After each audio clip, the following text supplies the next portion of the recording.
राज उद्धव ठाकरेंची संयुक्त महामुलाखत, ठाकरे बंधू काय बोलणार, संपूर्ण राज्याचं लक्ष, थोड्याच वेळात मुलाखत प्रसारित होणार। राजकीय पक्षांच्या मुख्य प्रतोद आणि प्रतोद यांना मंत्रिपदाचा दर्जा, संसदीय कार्य विभागाचा शासन निर्णय जारी, पक्षाकडे सभागृहातील एकूण सदस्य संख्येच्या 10% सदस्य अनिवार्य।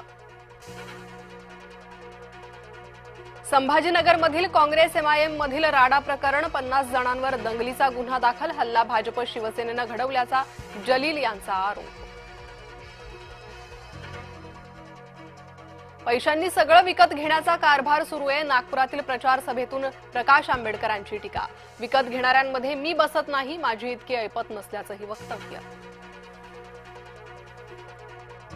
पुणे शिवसेना शहराध्यक्ष नाना भानगिरेंवर हल्ल्याचा प्रयत्न, प्रचारादरम्यान नाना भानगिरेंवर दगडफेक, नाना भानगिरे किरकोळ जखमी।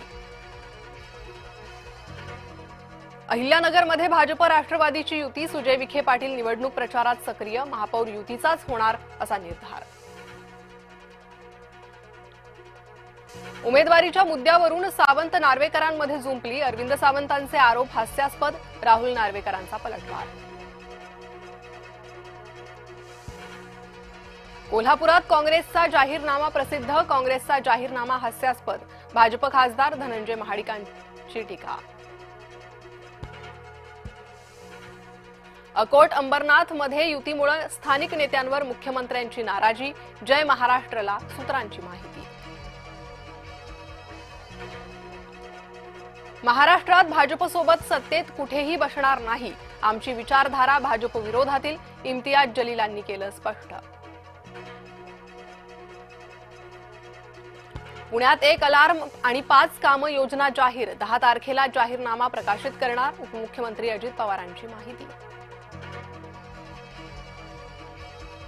अंबरनाथमध्ये सत्तेसाठी भाजप काँग्रेस आघाडी, एकनाथ शिंदेंकडून तीव्र नाराजी। मुंबईत आंतरराष्ट्रीय षडयंत्र सुरू, शहराचा रंग बदलणं, डेमोग्राफी बदलणं कटाचाच भाग, अमित साटमांचा पत्रकार परिषदेतून हल्लाबोल। अजित पवारांकडून दोन्ही राष्ट्रवादी एकत्र येण्याचे संकेत, काकांच्या कृपेनं चांगलं चाललंय, भरसभेत वक्तव्य।